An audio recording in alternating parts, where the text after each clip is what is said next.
I quit smoking weed about a month ago, but this isn't the first time that I've quit. I started smoking weed when I was 13 years old, and I've gone through different periods of time where I haven't smoked, ranging for as long as 6 months. These are some of the problems with smoking weed in 2022 and why I quit this time.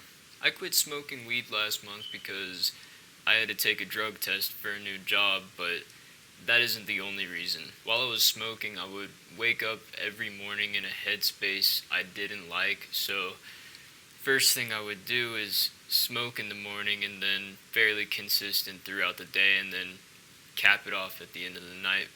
Smoking my thoughts away proved to be highly ineffective to say the least. Eventually, I lost my appetite, productivity, clarity, and I developed horrible headaches.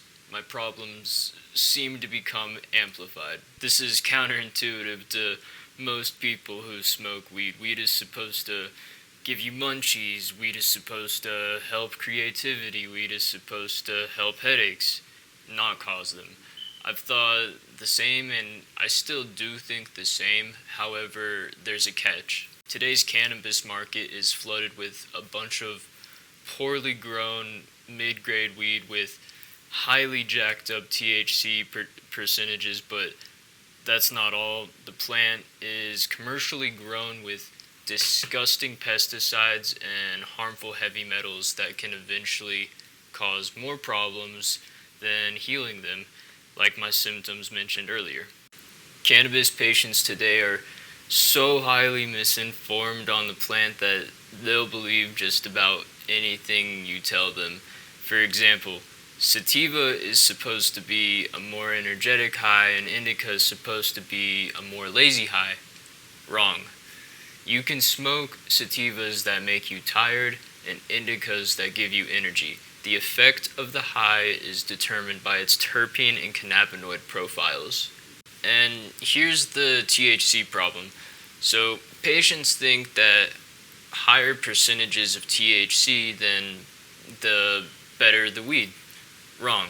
The high, like I said earlier, is determined by the profiles of terpenes and cannabinoids, not solely THC. Just because you jack up one cannabinoid in the plant doesn't mean you're going to have a better high.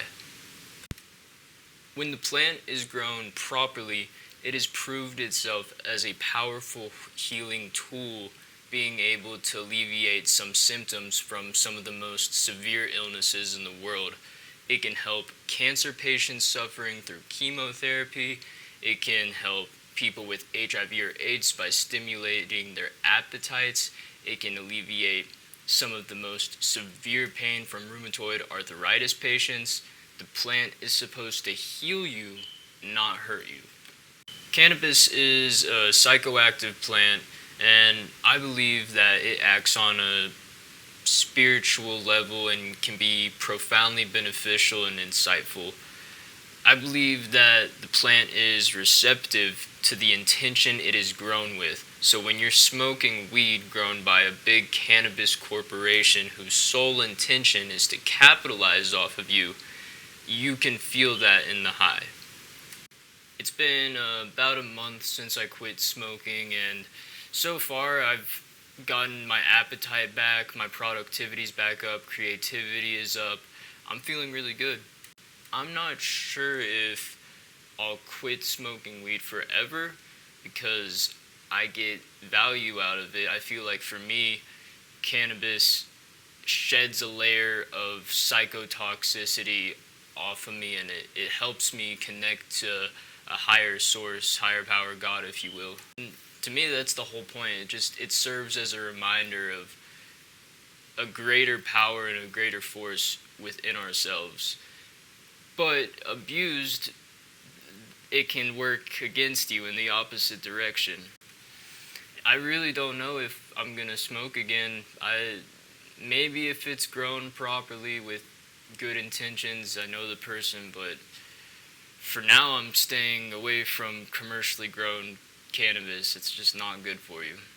Really listening to myself speak right now, it's like I just said it, I mean, it's within you. The thing that the plant helps you access is already within you. Figure out how you can tap into that without anything. Be it breath work, going on a run, connecting with nature, connecting with loved ones, yoga. There's a bunch of different holistic practices, which I'll probably make videos about eventually, that can help you tap into that. So, the plant is a tool, it's not a means to an end.